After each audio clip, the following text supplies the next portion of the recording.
धाम की आसक्ति बहुत बड़ी बात हो गई। आप लोग यदि बाहर हैं तो आपसे प्रार्थना है कि प्रियाजू से रोज प्रार्थना करें, भले कभी ना बास हो पावे पर हमारी बात मानना, रोज प्रार्थना करें प्रियाजू मुझे वृंदावन बास दे दो। प्रियाजू एक दिन में एक बार प्रार्थना तो जरूर करें, कई बार करें तो बहुत बड़ा लाभ, एक बार जरूर बोला करें कि हे प्रियाजू, यद्यपि मेरे में किंचन मात्र योग्यता नहीं और सामर्थ्य नहीं, पर मैं आपसे प्रार्थना करती हूँ, भीख मांगती हूं कि आप मुझे वृंदावन वास दीजिए। आप निश्चित मानना कहीं भी शरीर छोड़ोगे तो आपको वृंदावन वास मिलेगा। मेरी प्रियाजू इतनी कृपालु हैं कि जिसने मांगा भी नहीं वृंदावन वास, उनके परिवार के लोग वृंदावन वास कर रहे हैं, उनको वृंदावन वास मिल गया, अखंड वृंदावन वास, मतलब जीवन वृंदावन की चिदानंद भूमि में प्रवेश पा गया। बड़ा आश्चर्य में प्रियाजू संबंध का निर्वाह करती हैं। यदि आप रोज वृंदावन वास की बात मांगेंगे तो परम कल्याण हो जाएगा। देखो, परम कल्याण होना बहुत कठिन, बातें बनाना अलग है।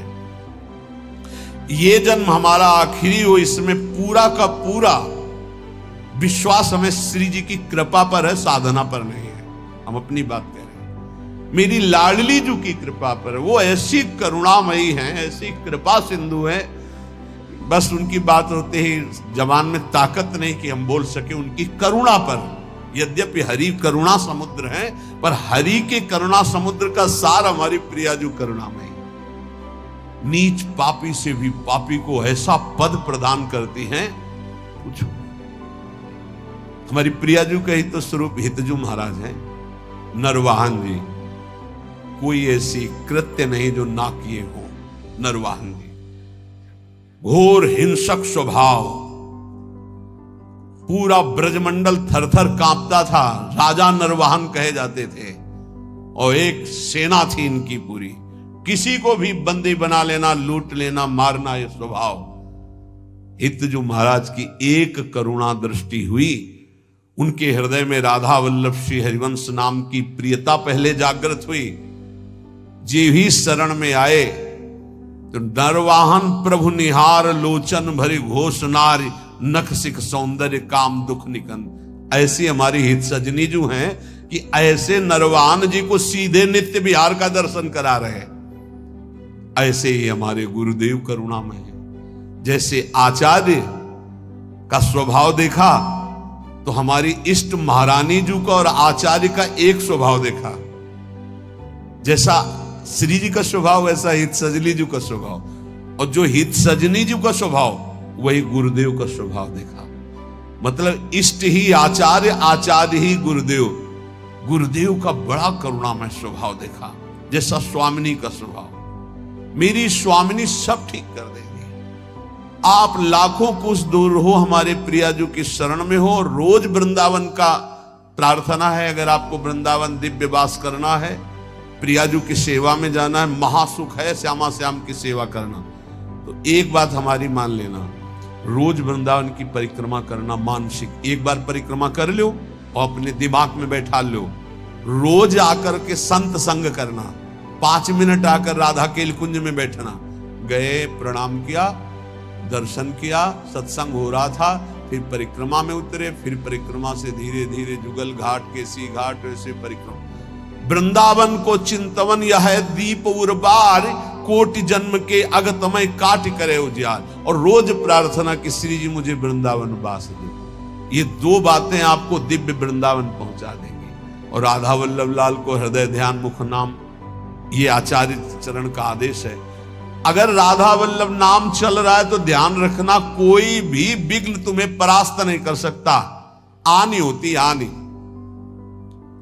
ये राधा वल्लभ नाम की आन है। हरिराम व्यास जी के वचन, साप ताप रोग शोक दारुण दुखहारी। जो राधा वल्लभ श्री हरिवंश नाम जप करते, किसी की ताकत नहीं साप दे देगा उसको ऊपर लागू हो जाए। कोई ताप, कोई पाप, कोई रोग, कोई शोक नहीं। और सुनो, ये शनि शुक्र राहु केतु, ये ग्रह नक्षत्र विनायक भूत प्रेत पिशाच, जिनकी जिब्या पे राधा वल्लभ श्री हरिवंश नाम है, गरज कर कह रहे हैं। जिसको इस बात की परीक्षा करनी हो कर लेना। राधा वल्लभ नाम जापक के ऊपर कभी कोई प्रेत, पिशाच, विनायक, भूत इनका आवेश नहीं हो सकता, ये स्पर्श नहीं कर सकते। वाणी जी हमारे यहां प्रमाण है। सेवक जी महाराज कह रहे राधा वल्लभ भजत भज भली भली सब होए, जिते विनायक शुभ अशुभ विघ्न करे नहीं कोई। विघ्न करे नहीं कोई, डरे कलिकाल। कलयुग डरता है राधा वल्लभ नाम जापक से। डरे कलिकाल कष्ट भय, हरे सकल संताप, हरसी हरिनाम जपत जय। निरंतर नाम जप करते हुए हमें बिल्कुल निर्भय रहना है। किसी के जंतुर बंधवाने की कोशिश मत करना कि राधा वल्लभ नाम जापक जो है, बोले कहां जा रहा है, बोले वहां जंतुर बंधवाने जा रहा है। भयभीत मत होना। अगर राधा वल्लभ नाम जप कर रहा है और इसके बाद कोई भी शुभ अशुभ विनायक स्पर्श कर रहा है तो उसका भ्रम है, उस शरीर का कोई विकारात्मक भाव है, किसी ताकत नहीं कि उसके अंदर प्रवेश कर सके। हम भूतों की जगह में रहे हैं स्मशान में, गंगा किनारे विचरण के, तो स्मशाने में कभी कभी सोना हुआ है। राधे राधे, कोई परेशानी नहीं। भूत जानते हो किसके ऊपर चढ़ते हैं? अपने सजाती के ऊपर। भूत के ऊपर भूत चढ़ते हैं। सजाती कौन होते हैं? भूत कौन है? न नाम जपना, न भजन करना, जो मांस खाते हैं, शराब पीते हैं, व्यभिचार करते हैं, भूत कहते हैं हमारे सजाती हैं, हम इनसे मिलेंगे। नाम जापक के ऊपर कोई आक्रमण कर सके ऐसा, तो ये इसलिए कह रहे हैं कि कभी ऐसा एक प्रश्न आया था कि मान लो हमारे ऊपर कोई विपत्ति आवे, कोई संकट आवे, तो जैसे कहते हैं ना कि अगर महावीर जब नाम सुनावे भूत पिशाच निकट नहीं आवे, तो बोले फिर जैसे कभी ऐसा हो तो हम हनुमान जी हनुमान जी हनुमान जी ऐसे, या हनुमान चालीसा, तो निषेध नहीं है, वो भगवान के महाभागवत है, कोई इसमें निषेध। पर हम लोग अनन्य है प्रिया प्रीतम के, तो हनुमान जी महाराज दास है हरि के, वो हरि जहां माथा रखते हैं वो गोरे चरणारविंद है, और वहीं हमारा माथा रखा हुआ है, तो हम तो बोलेंगे जय प्रिया जो की, और फिर हमको बतावे कौन भूत प्रेत कहां चढ़ जाए। या किसी को लगता हो कि राधा नाम जापक के ऊपर भूत चढ़ा सकते हैं तो भिजवाना हमारे पास, राधा वल्लभ कुंज कुटीर में भिजवा देना, यही भूत लगा दे, उसको भी श्री जी की सहचरी बना देंगे। हाँ, डरना नहीं, डरना नहीं। श्री जी के जन होकर कभी ऐसी बात मत कर लेना जिससे हमारी श्री जी से तुम्हें दूरी बनानी पड़े। एक बात हम ये बहुत सावधानी कह रहे, किसी ने तुम्हें बता दिया कि तुम्हारे ऊपर शनिचर चढ़ा हुआ है, तो हरिवंश महाप्रभु का पद पढ़ लेना स्फुटवाणी में, जो पे कृष्ण चरण मन अर्पित तो करिहा का नवग्रह रंग।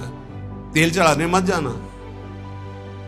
बोले अरे शनिचर के श्रद्धा, अगर तुम तेल चढ़ाने गए तो शनिचर चढ़ जाएगा तुम्हारे ऊपर पक्का, क्योंकि तुम विमुख हो रहे हो अपने इष्ट से, और अगर इष्ट निष्ठा में रहे तो शनिचर तुम्हें प्रणाम करेगा और कहेगा 7.5 ही नहीं, हम अगर 14 में भी पहुंच जाएंगे तो तुम्हारा बाल बाका ले करेंगे, क्योंकि तुम प्रियालाल के शरणागत हो।